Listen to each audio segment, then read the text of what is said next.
Larrabee, everybody. Give it up for Wayne Larrabee. Thank you very much. Great to have Rebecca here all the way from California, Wisconsin native. How about this? She looks California, doesn't she? I think so, yeah. It's the blonde hair, I You're think. really good, yeah, you're really good looking California. That's what it's all about. Born and raised in Wisconsin, though, so. She lives on the beach now. Think about that. Not Lake Michigan either. Not that beach. Thank you, Rebecca. Thanks, It's great to have her here. Her folks are in the crowd as well, Wisconsin natives. All right, folks, how many of you have been at practice the other day? Were you there yesterday for the pads? Some of you were, yeah, maybe not all of you. But we've had a good 3 days, and the first day, the training camp really began yesterday in pads, and we saw some good hitting. We even saw some skirmishes, which usually doesn't happen until about day 4 or 5 when the guys are really getting tired of each other, and hitting the same guys. But this happened right away, so I think we're going to have a feisty defense this year. I look for a feisty defense out there, and it'll be interesting to see how the whole thing plays out. But you're reading about a lot of different guys being worked in different spots. Quentin Rollins, who was a cornerback, is playing some linebacker now in the nickel, that type of thing.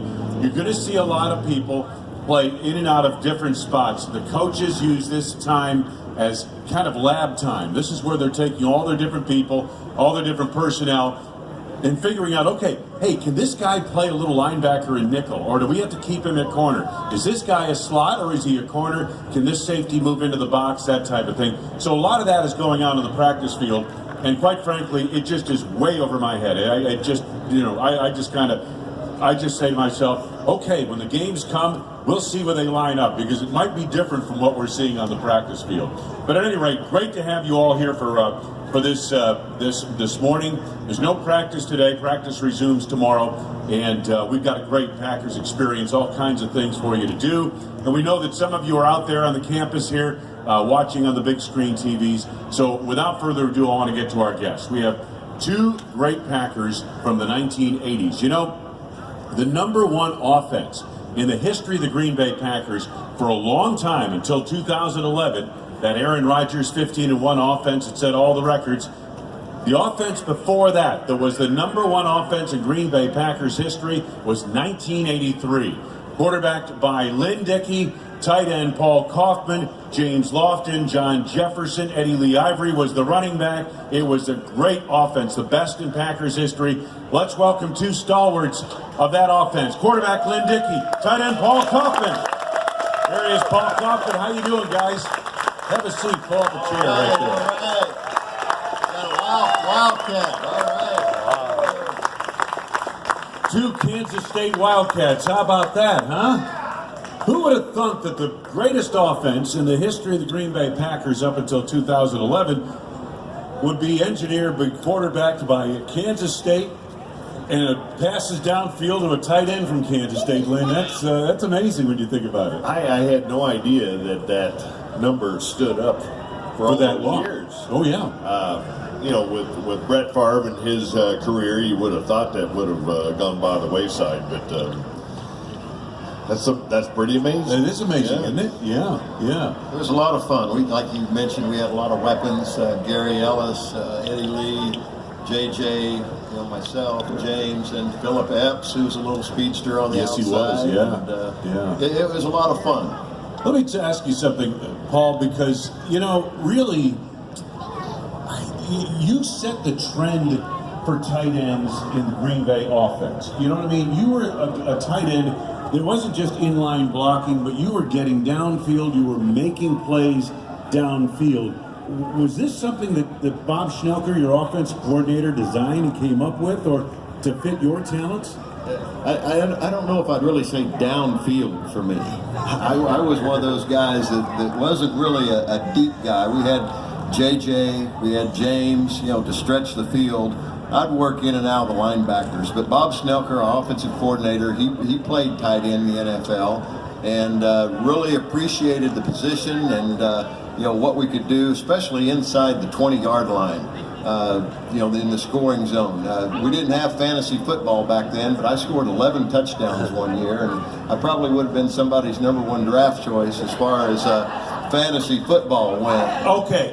Now, all right. Now, you're right. You weren't you weren't streaking down the seam necessarily, but listen to this, folks. Paul caught in 102 games 322 passes, 4,223 yards. That comes out to a 13.1 yard average per catch. In this day and age, that's downfield for a tight end. You had 39 touchdowns, including a 78-yarder in your career. Right. You may have caught the pass in short zone, but you got downfield after you caught it. Right. Well, Len and I have talked just about how our offense was designed to go downfield. It wasn't, like today, this West Coast offense where you dink and dunk, and basically your passing game is kind of an extension of your running game. You try to get it out to somebody in space, let them make one person miss, get downfield. Well, we actually designed to go downfield. Now, the line had to protect a little longer because we were taking 5-step drops, sometimes 7-step drops, and but just the people that we had, the way we understood the offense, the chemistry we had with Len. And I'd sit by Len. When I first came in, I was a undrafted free agent, and it was all I could do to learn what I did on the field. Well, I'd sit by Len in the meetings, and he'd explain to me why I was doing it. This is why you're running this crossing route. You can't sit down here. You got to keep going, because if you're not open, you're going to pull the linebacker out, and now we'll hit the receiver coming in behind him. And then he'd explain to me what the defense was actually trying to do to stop us. So the more that we would know about the game, the better we were and the more efficient we were when we got out on the field. Lynn, you played under arguably the greatest quarterback, at least the winningest quarterback in Green Bay history, and that would be Bart Starr as your head coach. You came over from Houston. You had been in Houston, played behind Dan Pastorini on some pretty good teams down there, right? Well, it was funny. Paul and I were just talking about that. I was drafted by Houston Oilers when there was a Houston Oilers before they moved to Nashville, but we really weren't very good down there. And then we made a trade. This was after Earl Campbell and that group? Earl came in with Paul in Paul's year, 1978. Okay. So I had left Houston before Earl Campbell got there, but we really weren't very good until we made a trade. In the Houston Oilers, we had a guy named John Matusak that we had taken in 1973. The Twos, yeah. And then Twos had, he was kind of a bad actor. And so he ended up with Kansas City, in the Kansas City Chiefs. So, well, we had him, but the Kansas City Chiefs wanted him. So we traded him to Kansas City for a guy named Curly Culp, and the #1 draft choice. It was the all-time steal. But John Matusak, of course, went on and won the Super Bowl with the Raiders. But we got Curly Culp, and I think in 1974, when that trade was made, Houston was 1-6. We got Curly Culp and went 6-1 the second half of the season. It was a 14-game schedule back then. And but other than that, I mean, we weren't very good. So, we had our meetings were in trailers right next to a bayou. The mosquitoes would steal footballs, pick them up, and they're carrying them off. It's kind of like the Wisconsin State bird, mosquito. But it was kind of low class, and they were cheap. Put it that way. I signed a 3-year contract my rookie year for $20,000, $25,000, and $30,000. I thought I'd just killed them. Yes. But when I got traded and got here, back then Lambeau Field seated I think 56 or 7,000, but everything the Packers did was just first class, and I thought, man, oh man, I've gone from the outhouse to the penthouse. This is really good. And getting to get under Bart Starr's wing, that was his second year as a coach. He started in '75, so I got here in '76, and I really thought it was good for me because I wanted that trade to get out of Houston. I was 26 years old, and no matter what I did in Houston, I was not going to get a chance to play. So I had told Bum Phillips, head coach for the Oilers at that time, I said, that's stupid. you don't want any competition for jobs. He just wanted to hand people jobs and hope that they do a good job. I said, I want to compete. And so, but he told me no matter what I did, I was not going to get a chance to play. So I said, you got to trade me. That's how I got to Lambeau. Wow, that's awesome. And you know, of course, Bob Schnelker was your offensive coordinator. He was kind of an under the radar genius savant, wasn't he? Well, you know, he had been in Detroit before he came to us. And, oh, golly, what was the quarterback? Eric Hipple. They had a quarterback named Eric Hipple. No one ever heard of him. Well, Bob Schnelker got there, and he could throw decently.